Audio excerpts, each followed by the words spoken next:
Our last panel titles Facilitating Commerce in Metaverse and is moderated by Ron Thomas, one of the top 5 HR thinkers in the MENA region. Please give a round of applause for our last final panel. Okay, we've got a meaty topic at the end of the day, facilitating commerce in the metaverse.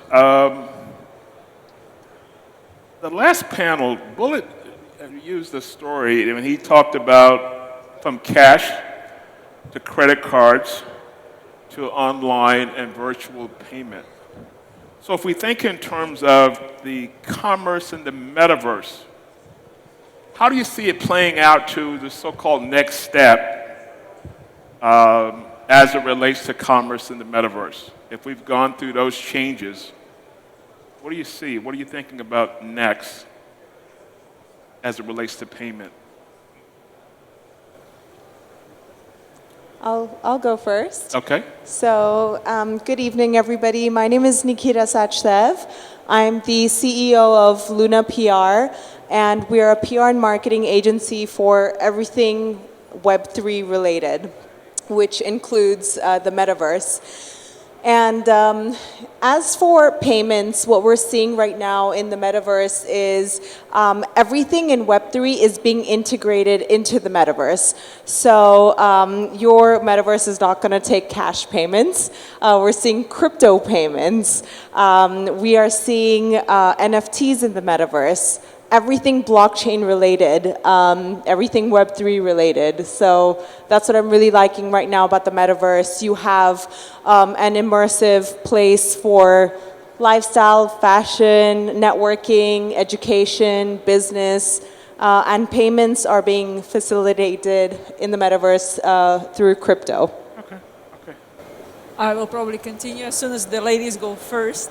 So my name is Vasilisa Marinchuk, and I am the Director of International Relations and the founding member of Central Blockchain of Catalonia in Spain, and also directing the conference Democracy for All Blockchain for Governance. As a center, we also looking into metaverse. We also created a small catverse, the Catalan metaverse, and looking to evolve it further.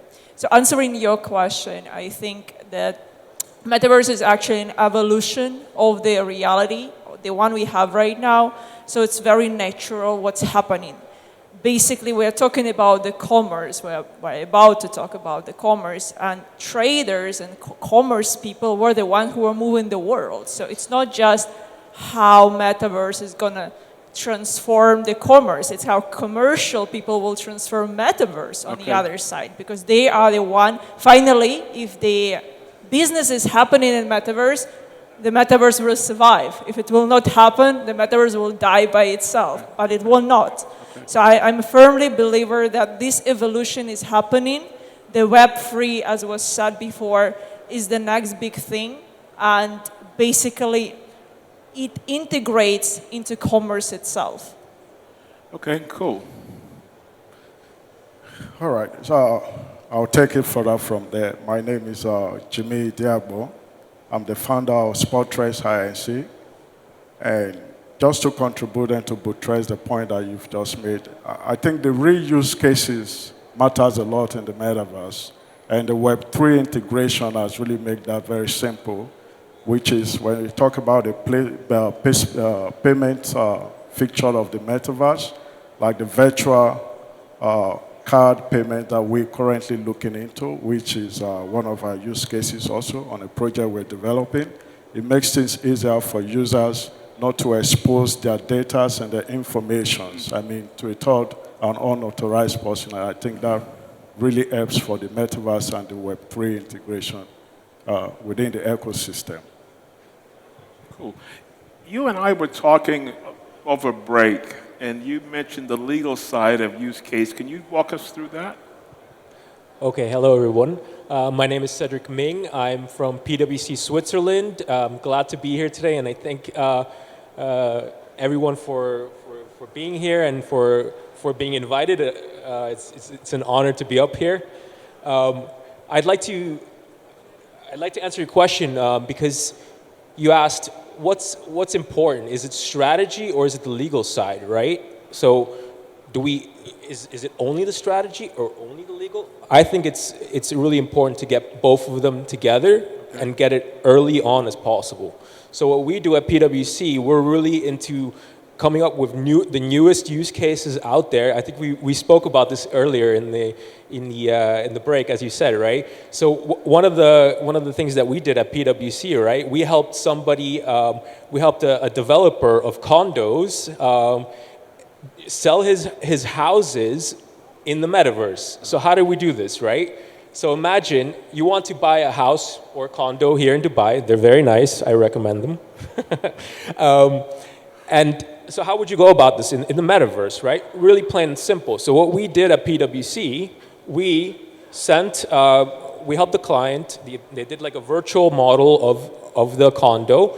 We sent a pair of VR goggles to potential clients.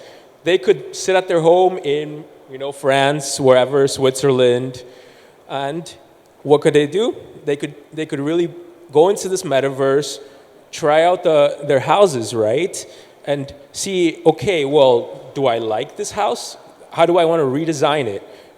That you could even take it a step further, and you could actually even meet your neighbors, right? In this virtual world. So sometimes, I think neighbors are important. You like to have nice neighbors that it's a community. It's about community, and we've gone through the stage now with Corona. We've been locked in. Everybody went into these virtual worlds. But the big question is now, what will happen in the future? Will we stay in this virtual world?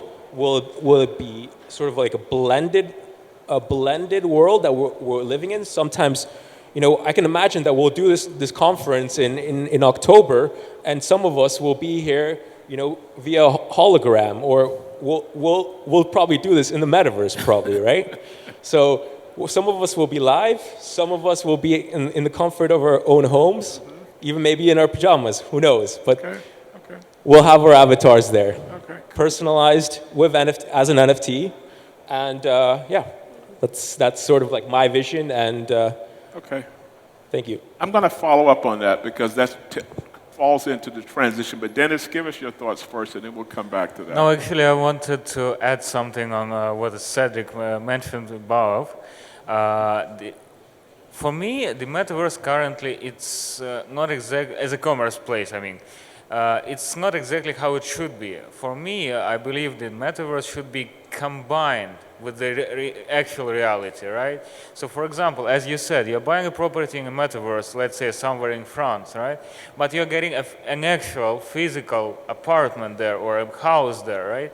So it's exactly like you're going there in the metaverse, you're checking it out, you check your neighbors, you check everything, you pay with digital assets, and then you travel to the France or you travel to Switzerland, and you get the actual property there assigned to you.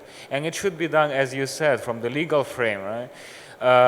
It's very important what you are working right now is the legal frame for the metaverse, because one of the cornerstones nowadays is exactly the legal frame. Yeah. How to protect ourselves there when we buy something from there, how we get ourselves protected, especially when we have a lot of issues with the NFT stuff, right? So we need to find the perfect solution for that. Okay. That's I couldn't agree more.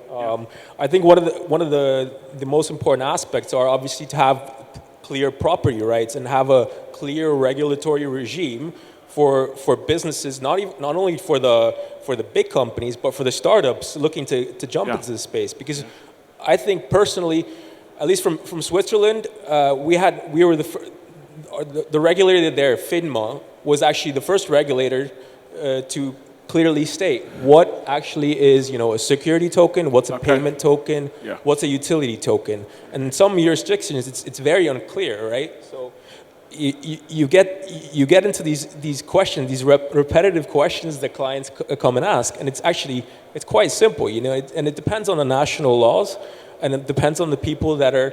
It depends on the people that are sitting behind the desk and coming up with these laws at the end of the day, and we need to protect also the people on these platforms, right? Because there's a major problem with IP being just stolen.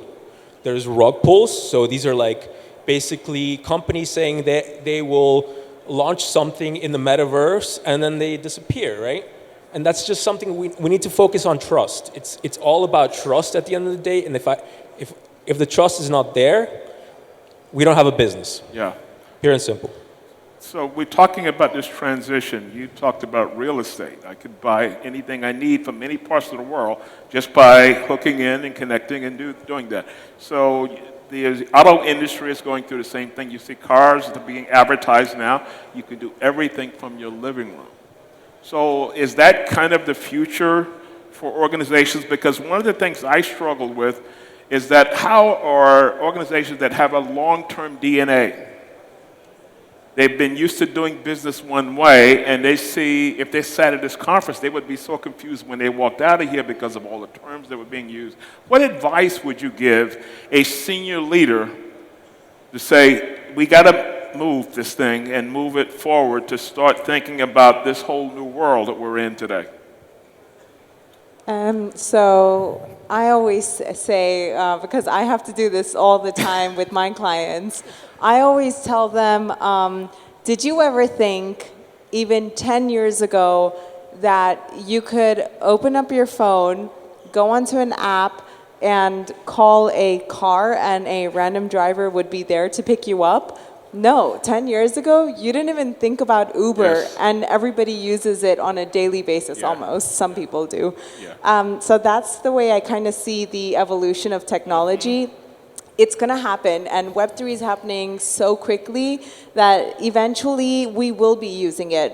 Today, already, we are using we're in the metaverse, and sometimes we don't really realize it. For example, Amazon, you can now kind of, if you're buying furniture, for example, on Amazon, you can see what that would look like in your home through a metaverse. And what is metaverse? Like, it sounds confusing, but the metaverse could be simply putting on an Oculus and seeing a screen in 3D. It can be just as simple. So I think it sounds scarier than it is. But once we're in it, it'll be so easy to understand and dive in. Yeah. Someone told me a story the other day that their CMO had an idea. He wanted to do the metaverse. I want to do the metaverse. I want to do TikTok. I want to do the metaverse.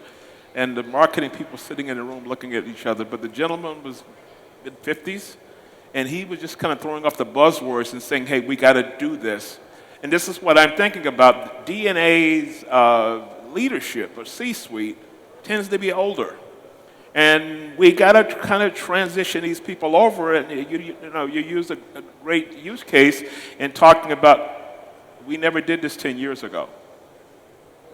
So what advice would you give? And I go back to that original question. How do you guide these dinosaurs, in a lot of cases, to this new world? Well, I would say that always focus on the relationship, especially when we're talking with the commercial goods, like fashion or anything. Finally, everybody trying to build a community around their brand, around their products. And Metaverse is this extension which gives you the ultimate opportunity to create this community around your brand. It's not anymore that the person once in his lifetime or from time to time comes to Zara shop or to Dior shop. No, he can go there every single day in Metaverse and experience slightly more than just buying a cloth one time or a bag.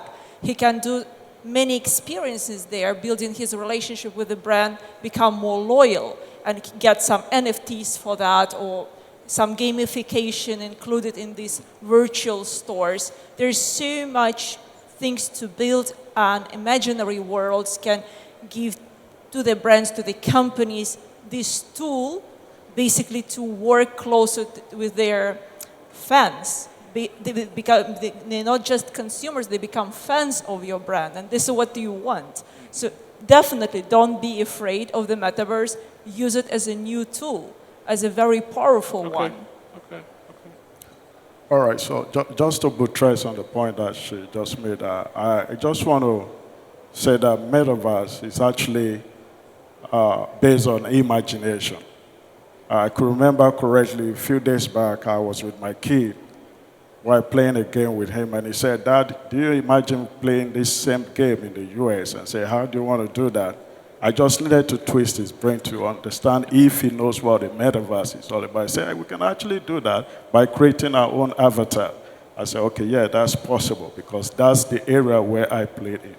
So for me, I think my advice would be for those who are scared of this future, which is already happening, is for them to key into the process now. 10 years from now, nobody will be so scared of what the metaverse is all about. Yeah. And while I was sitting down there and I wrote something, I said, metaverse is the full-fledged virtual representation of our existence with persistent appearance. And so that's it. Thank you. Okay. So Ron, I think what's really funny, because that you asked the question, like how can, like the older generations really like warm up to this idea of the metaverse, because a lot of it comes from gaming, right?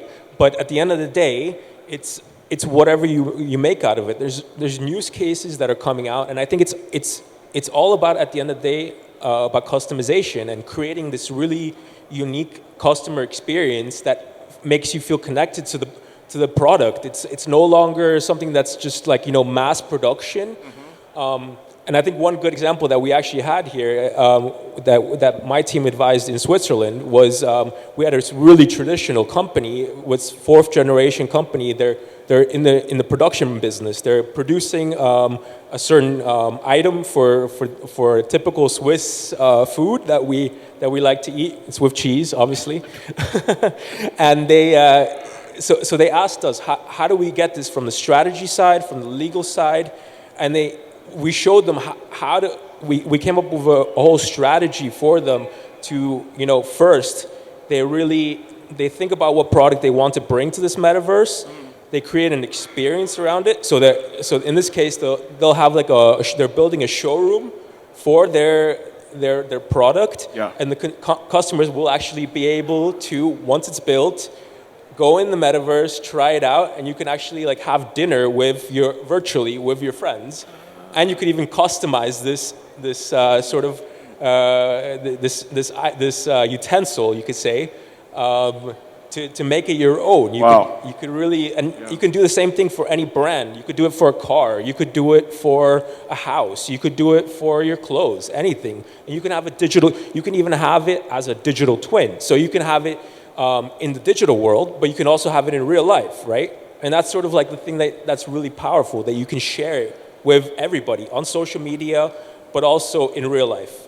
I think just to add on that, recently I saw that Japan invented like a way you can taste or smell in the metaverse. It's one of them. It's like a board, and you just lick it, or you just smell it, and you get the taste that you want. Yeah. That's incredible. But you know what's cool about that? You mentioned fourth generation. So that's probably 1800s, going back that far. And for a company that's a legacy company that's been around that long, and all of a sudden that new generation of leadership says, we got to move into this whole new world. And in a lot of cases, they're probably a lot younger, and they're able to take it to the next level. So let's talk about metaverse and experience. So if we were to move into this area, create this, would the experience be a founding block to make sure when that person interacts online or whatever metaverse?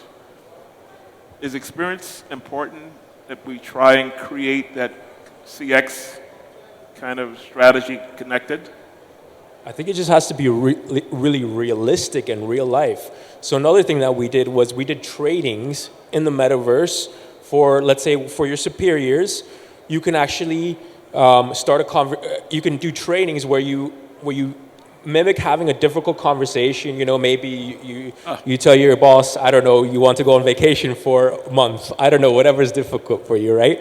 And you could train this actually within your company. And we have this simulation where you could actually do this, and you have your real life avatar there. You can actually, you see the mimic on the people's faces. So it's really powerful, and it creates such a different experience than like traditional trainings that, like I work at a big corporate, so we have to do all these different trainings. but I forget like 90% of my trainings because it's just not memorable. And these experiences, they're memorable. One of the best experiences that I remember was doing like a for me, okay, not really irrelevant, but it was like a security training, and it was like you would do gamified like you would pretend you're the victim and you're the hacker in a situation for a corporation. And I still remember this. I tell this to everybody. I did like 100 trainings, but I remember that one for some reason. Why? Because it's memorable. Yeah, it stood out. So that's a different approach. So we're talking external to customers.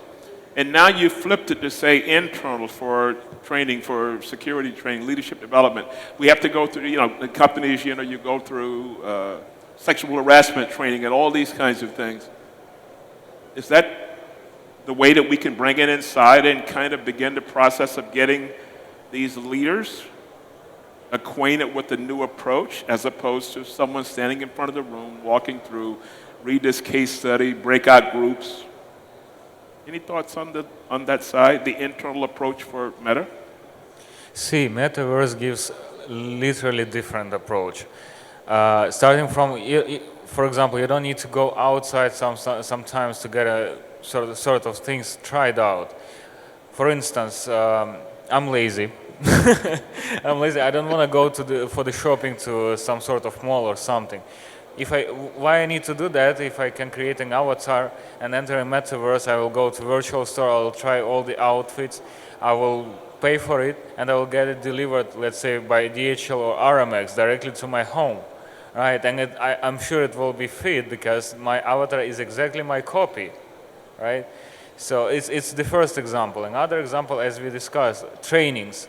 Yes, people can be secured. Or another example, I'm scared of the height, but I want to jump with the parachute, right? What should I do? I want to experience that, but I want my life to be safe. I'm just sitting in my couch and I'm wearing the goggles and I'm jumping out with the parachute every single day. And it's fine, absolutely. So it gives you more flexibility. Okay. The transition to the metaverse and the commercial part of it, it gives you the flexibility to change and to improve your life experience in general. So my favorite example, and I think this is where I really see the benefits of the metaverse, is in education. So if you think about in third world countries, there's so many children that cannot get educated because there's no schools around them. It's just difficult for them to get an education, or the schools are not up to par as international schools. All it takes is to donate a child an Oculus, for example, or ensure that, it also needs Wi-Fi and some connection. But these days, it's easier to get connection, especially with the satellite technology that we're starting to implement. Just add that, just think about what the metaverse can do for education. Okay. I agree on this very much because the difference is huge. When you are in metaverse, you actually have a sense of presence. It's not the same when you sit on the Zoom screen and basically switching off the camera, and now you actually have a feeling that you are there. And the avatars is very important. Educational side, when you have to engage the kids because they will be working with their own avatars, but also for, again, going back to the commerce. Again, we are buying things, and as Denis was saying, he's lazy. He's not the only one. Absolutely, trying and buying things in the real world and in the metaverse. When you and your avatar has the same things. The only thing here is that whatever you buy in the real world finally becomes, old-fashioned. You basically you throw it away most of the times. And the metaverse is stored forever. And actually, you're not getting older in metaverse. You can only get younger. So there's so many possibilities for your own legacy, for your own development. And imagine when you are not anymore as strong as you were, as flexible as you were, and you can still experience the same things, play the same games with your kids, with your grandkids, as if you are still 30, or 20. Yeah. That's amazing. I think the next step is to have the metaverse as a contact lens, which is actually coming out. It just have to be smaller and more convenient. When Google was here, I was thinking, I said maybe they will talk about the glasses or whatever they had, that product they had at that time. Yeah, cool. Okay, so I just want to say that the metaverse is actually a work in progress, if we have to agree on what is really happening right now. 10, 15 years from now, what we're discussing right now on this panel will not be the subject that we'll be discussing in. As regards to the third world areas in terms of development, which is what we are keen about working towards, actually taking advantage of the latest technologies to see how we can bring kids from Africa, most especially, to the forefront of what is really happening, the trading technology, the blockchain, the Web3 integration and all that. And I think that I give a lot of respect to Elon Musk with what he's currently doing with Starlink. Starlink is one of these telco companies that is actually channeling internet to most of these remote areas. It makes things more accessible to them. In Africa, 4G is still not working efficiently, and the rest of the world are already transitioning into 5G, 6G, and who knows what will be the next thing. And so I think 5, 10 years from now, it will make things easier for Africa, most especially. That is where I'm from, and that is where we really have more interest and see how we can be part of the future and don't just sit back. And the metaverse has made that really possible for us, and we'll be working towards that with as much people, entrepreneurs that are actually doing stuff like what we're building from Africa. And I believe 10 years, 15 years from now, we should be able to see ourselves more like the UAE. I agree very much, and I also would say that just the last thing basically from my side is that internet got people connected everywhere, in far Siberia, in far Africa, and around the world. But the metaverse can give us even more equal opportunities, because there are going to be jobs in the metaverse, there are going to be education in the metaverse, we're going to live there, and it doesn't really matter. As soon as you're connected, no matter in which city, in how far in the world you are, you have equal opportunities to get that job, to make it done, and get remunerated for that. Okay. And it's just as easy to connect as well. So this is a question I get asked all the time is, well, how do you network in the metaverse? So for example, Microsoft has just invented a metaverse where you can walk around and meet people and network just how you would network at an event like this. Okay, cool. Our topic was facilitating commerce in the metaverse, and I think we did a pretty good job of covering from all angles. We started with organization, we did training, we did external approach, custom experience, internal, and I forget what the last one is because I can't make it out. But anyway, thank you so much for the panel.